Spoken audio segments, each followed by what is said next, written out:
Imagine standing on the deck of a wooden ship, the salty sea air whipping against your face as you approach a foreign land.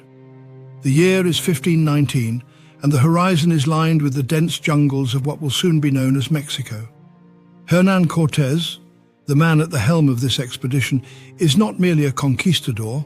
He is a figure of immense complexity, a man who would forever alter the course of history. But as you follow him on this journey, ask yourself, was Hernán Cortés truly the conqueror, or was he in some ways the conquered? Cortés was not the first European to set foot in the New World, but he was undoubtedly one of the most ambitious. Born in 1485 in Medellin, Spain, Cortés was a man driven by the prospect of wealth, power, and fame. His arrival in the Aztec Empire was not a mere accident of history. It was a calculated move fueled by ambition. Cortés was no ordinary soldier. He was a leader who understood the art of war, diplomacy, and manipulation. From the moment he landed on the coast of what is now Veracruz, Cortés set his sights on Tenochtitlán, the capital of the Aztec Empire. With a relatively small force of a few hundred men, Cortés marched inland, forging alliances with indigenous tribes who resented Aztec rule. This shrewd political maneuvering was a testament to his tactical brilliance. But was this brilliance enough to conquer an entire civilization, or was Cortés about to find himself entangled in a web of events beyond his control? The encounter between Cortés and the Aztecs is often painted as a clear-cut victory for the Spaniards, but the reality was far more complex. Upon reaching Tenochtitlan, Cortés was awed by the grandeur of the city, its towering temples, bustling markets, and intricate waterways.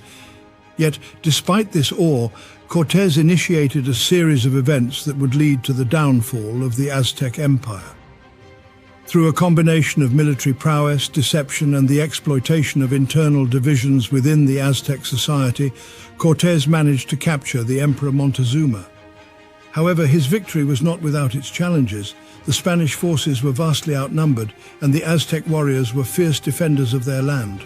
Moreover, the introduction of European diseases like smallpox decimated the indigenous population, a factor beyond Cortés's control that significantly aided his conquest. But as Cortés stood in the ruins of Tenochtitlan, did he truly feel victorious? The cost of his conquest was staggering, not only in terms of human lives, but also in the destruction of a rich and complex civilization.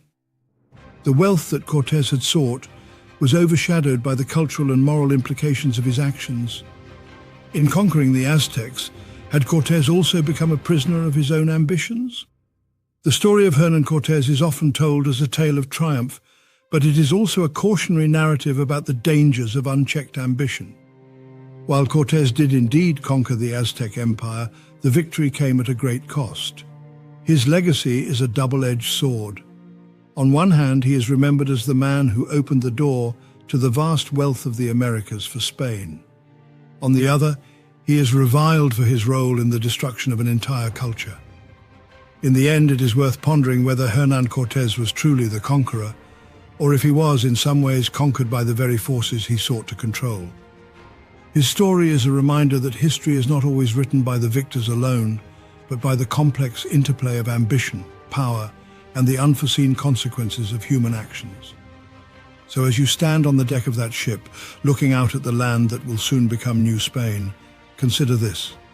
Hernán Cortés may have set out to conquer a world, but in doing so, he may have also been conquered by his own relentless pursuit of glory.